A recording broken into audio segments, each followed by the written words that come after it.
안녕하십니까, 심재철TV입니다.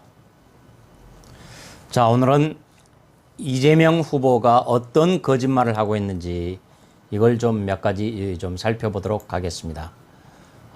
맨 먼저요, 이 대장동 게이트와 관련해 가지고 대장동에서 자기는 공영개발로 하려고 했는데 성남시 의회에서 민간개발을 고집해 가지고 어쩔 수 없이 민관 공영개발로 했다라고 이런 지금 엉뚱한 얘기를 하고 있는데요.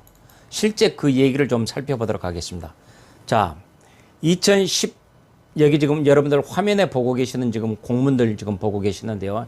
이게 지금 언제 거냐면은 2013년 11월 5일, 11월 6일자 이때 지금 저 공문입니다.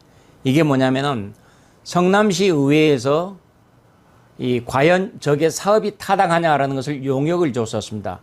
그래가지고 이 용역 이름이요, 여러분 화면에 보이실지 모르겠지만은 대장동 1공단 결합 도시개발 사업 타당성 및 구역 지정을 위한 용역 중간 보고회라는 이런 명칭으로 지금 이렇게 지금 보고를 했는데, 그래서 이제 여기서 보고할 때 성남시 의회 도시건설위원회는 뭐라고 얘기를 했냐면은 SPC를 설립해서 사업을 추진하는 방향은 매우 위험하므로 LH 등 공기업에 위탁하는 사업 방식을 고려해야 한다라고 얘기를 했었습니다.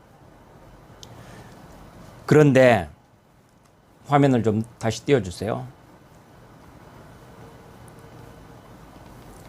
SPC 관련 화면이요. 성남시 의회 도시건설위원회가 이 SPC 특수목적법인 성남의 뜰 나중에 만들었죠. 이 화면 말고요. 이재명의 거짓말 두 번째 화면. SPC를 설립해서 사업을 추진하는 방향은 매우 위험하므로 LH 등 공기업이 위탁하는 사업 방식으로 해야 된다라고 성남시 의회 도시건설위원회에서 얘기를 했습니다. 그러자 이재명이 뭐라고 얘기했냐면은 분명히 의회에서는 공기업 방식으로 해라라고 했는데 당시 새누리당이 다수이던 시의회가 민간 개발을 주도해서 어쩔 수 없이 민관 합동 개발을 진행했다라고 이렇게 새빨간 거짓말을 한 것입니다. 자기가 해놓고 그 책임을 덤터기를 씌우기 위해서, 회피하기 위해서 이런 거짓말을 했던 것입니다. 그래서 지금 지난번에 국정감사 때도 이재명은 이렇게 지금 뻔뻔하게 이렇게 지금 새누리당이 민간 개발을 주장해서 어쩔 수 없이 민간 합동 개발을 했다라고 지금 그렇게 거짓말을 했던 것입니다. 이것이 첫 번째 거짓말이고요. 자, 또 두 번째 거짓말을 살펴보도록 하겠습니다. 여러분 지금 이 정자동에서도 문제가 됐다는 건 여러분 익히 알고 계시죠? 정자동의 한국가스공사가 지방으로 이전되면서 그 땅이 비었습니다. 그래서 그 땅을 어떻게 개발할 것이냐가 문제가 됐는데, 원래 이재명은 자기 페북에다가 뭐라고 했냐면은 공기업 이전 부지에 아파트를 특혜줘서는 안 된다라고 했고, 성남시에서도 공기업 이전 부지 특혜는 안 돼라고 강력한 주장을 담은 보도자료까지 냈었습니다. 그런데 정작 이재명은 이 가스공사 부지를 아주 알짜 땅이죠, 아파트 용지로 바꿔줬습니다. 주거용으로 용도 변경을 했었고, 그래서 기존에 업무용, 상업용 400%였습니다. 용적률이.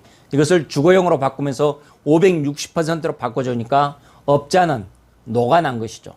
그래서 이 업자는 어마어마하게 이득을 또 받았던 것입니다. 그래가지고 이 업자는 누적 분양 수익만 해서 1,456억 원을 챙겼던 것입니다. 어마어마하게 챙겨먹은 것입니다. 주상복합 건물이 지금 들어서 있어가지고 성남에서 굉장히 중요한 지점이 되는데, 이것도 지금 이렇게 지금 거짓말을 했었고요. 그 다음에 이재명이 거짓말했던 거 세 번째를 또 살펴보도록 하겠습니다. 여러분들 백현동 옹벽 50m짜리 아파트, 그 얘기는 여러분 들어보셨죠? 원래 이 백현동은 산림지역이었습니다. 자연녹지 지역이었습니다. 그래가지고 산이어가지고 아파트 들어서기가 부적합한 지역인데, 이것도 역시 용도 변경을 합니다. 산림녹지에서 준주거용지로 4단계나 건너뛰게 됩니다. 주거용지 1종, 2종, 3종, 그 다음에 준주거 이렇게 들어가는데, 4단계나 건너뛰면서 특정 업체한테 이득을 몰아줍니다. 자, 산에다 아파트를 짓다 보니까 옹벽 50m짜리 옹벽을 지을 수밖에 되는 그 바로 옹벽 아파트가 이 백현동입니다. 이 백현동 자리에 원래 한국식품연구원 자리였습니다. 근데 이것도 지금 이전하면서 자리가 빈 것을 했는데 R&D 센터를 유치하겠다라고 말을 했지만은 지금 R&D 센터는 전혀 없고 완전히 공터입니다. 이 아파트를 지어가지고 여기서 이 업자는 여기서 3천억 원 정도의 수익을 분양 수익을 얻어낸 것입니다. 어마어마한 이득을 본 것이죠. 이것이 또 이재명이 했던 세 번째 거짓말입니다. 자, 그리고 이번에 계속해서 네 번째 거짓말을 얘기를 하도록 하겠습니다. 이재명이 유시민의 유튜브에 출연해가지고 뭐라고 얘기했냐면 IMF 때 산 3억 6천만 원짜리 집이 지금은 20억 가까이 된다. 사실 되게 가책이 느껴진다. 이 사회의 부패, 부조리한 구조 때문에 혜택을 본 것이기 때문에 진짜 가책을 느낀다라고 얘기를 했거든요. 자, 호화집에 사는 비싼 집에 살고 있고 그래서 집값이 왕창 올랐기에 자기가 사실 가책이 느껴진다. 이 사람은 서민과 약자를 위한 빈민을 위한 활동을 해왔다라고 자기 스스로 그렇게 떠벌려왔던 사람입니다. 그런데 이런 사람이 23억짜리 집에 살고 있으니까 사실 되게 가책이 느껴진다라고 했는데 이 사람이 2017년에 조선일보 한 인터뷰에서는 뭐라고 얘기를 했느냐. 기자가 이렇게 물어봤습니다.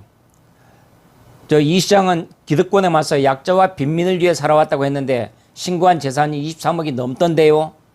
라고 물어보니까 뭐라고 대답했냐면 그건 능력의 문제죠. 저는 소송에서 잘 이기는 변호사였습니다. 열심히 일했고 그래서 분당 내 집도 3배나 집값이 올랐거든요. 이렇게 내 재산은 결국 내 능력의 문제다 라고 이렇게 말을 또 그때 했던 말하고 지금 했던 말하고 정반대입니다.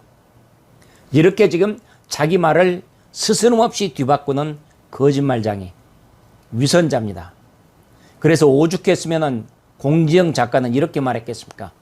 이재명은 거짓말이 태산처럼 쌓여 거짓말 더미에 압사당할 것이다. 이렇게 말입니다. 자, 모름지기 공직자라면은 거짓말해서는 안 됩니다. 위선적인 행태를 보여서는 절대 안 됩니다. 그것은 국민들에 대한 부도덕한 일이고 국민들을 배반하는 일이기 때문이다. 이재명의 거짓말 4가지를 지금 살펴봤는데요. 그래서 이렇게 지금 위선이 몸에 밴 사람입니다. 이래가지고 자기는 옛날에 샀는데 집값이 너무 올라서 지금 참 그렇다라고 양심 코스프레를 하고 있는 매우 낯두꺼운 위선자입니다. 이런 사람들에게 과연 나라를 맡겨서는 어떻게 될 것인지 여러분께서 잘 아실 거라고 생각합니다.